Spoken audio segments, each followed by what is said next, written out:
এখন যাচ্ছি মেঘলা। তো সারাদিনে কোথায় কোথায় যাচ্ছি তোমাদেরকে দেখাবো। আজকের দিনে ঠান্ডাটা বেশ ভালোই আছে কালকের তুলনায়।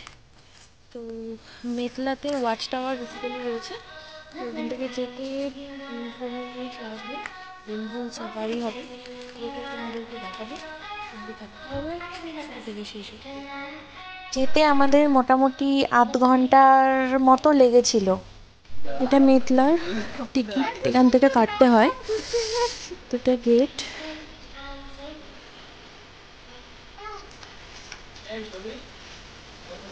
এটা কি নাকে? এটা কি সিং? হ্যাঁ ডাকে তো, খুব জোরে জোরে ডাকে বব।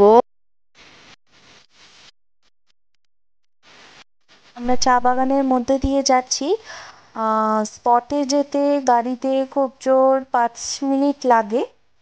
রাস্তা একটু খারাপ। সকাল সকাল এই চা বাগানগুলো দেখলে চোখটাও কতটা আরাম লাগে, সেটা সরাসরি না দেখলে বোঝা যায় না। এটা কিন্তু পুরোটাই গোদরেজ কোম্পানির চা বাগান।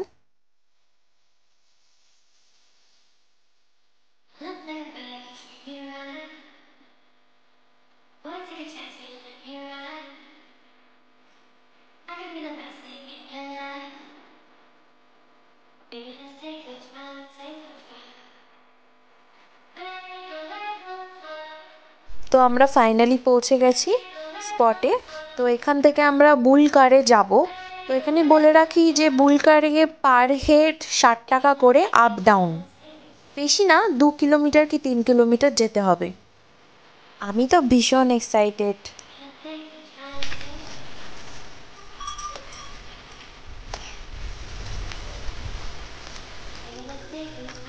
আমরা এখন বুল কারে উঠবো।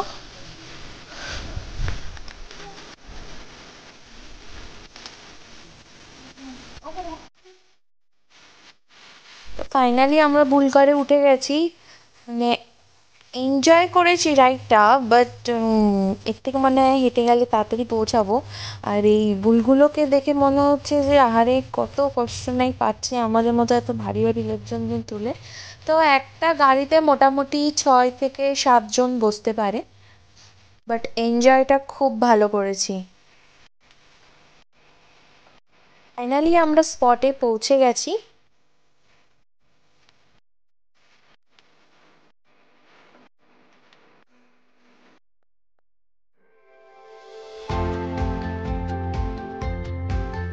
স্পটে গিয়ে দেখলাম দুটো হাতি রয়েছে।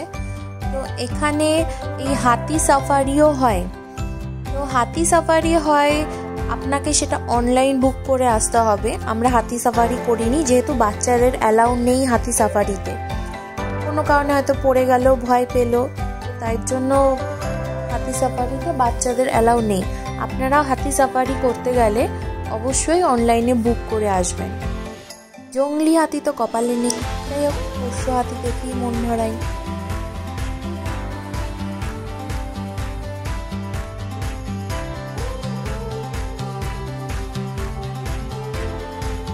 আর্য তো ফার্স্ট টাইম দেখে ভীষণ মজা পেয়েছে। মানে ও এখান থেকে সরছিলই না, কিন্তু আমাদের তো আর একটা স্পটে পৌঁছাতে হবে। সেখানে যাওয়ার জন্য ওকে টেনে টুনে কোনোভাবে নিয়ে যাওয়া হলো। আমরা এখন ওয়াচ টাওয়ারের দিকে এগোচ্ছি।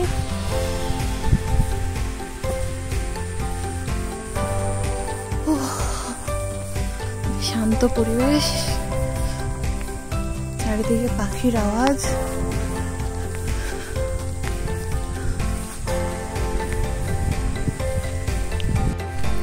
কিছুটা হেঁটে এই আমাদের ওয়াচ টাওয়ার। কোথায় উড়ে গেল নাকি? আচ্ছা আচ্ছা,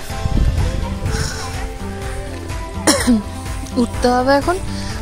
এখান দিয়ে যা দেখার দেখতে পারবো, যদি লাগ থাকে তো দেখা যাক।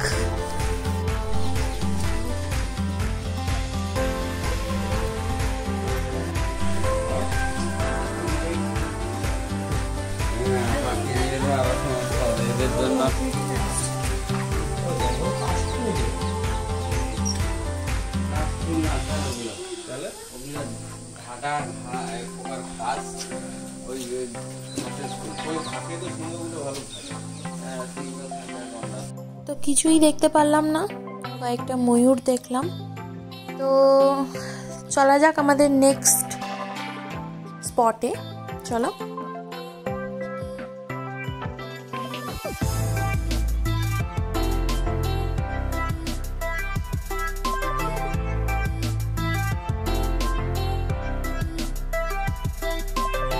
আমাদের নেক্সট স্পট জলপেশের শিব মন্দির। এটি জলপাইগুড়ির বহু প্রাচীন মন্দির এবং জাগ্রত। আপনারা যদি জলপাইগুড়ি আসেন তবে এই মন্দির অবশ্যই দর্শন করতে পারেন, আপনাদের ভালো লাগবে।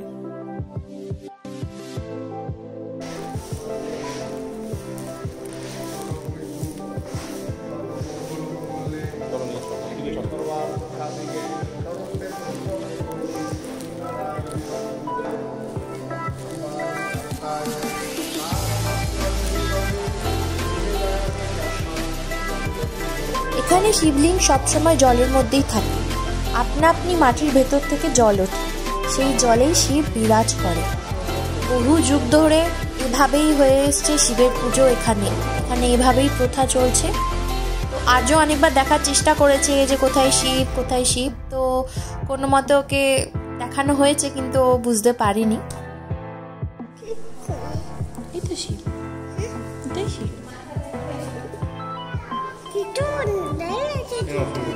যেহেতু 25 ডিসেম্বরটা আমরা ওখানেই কাটিয়েছিলাম, তো ওদের ওখানে একটা প্রোগ্রাম হয়েছে, ওদের আদিবাসী ডান্স। তো আমরা খুব এনজয় করেছি, বিশেষ করে আর্য আর রিজা ভীষণ এনজয় করেছি।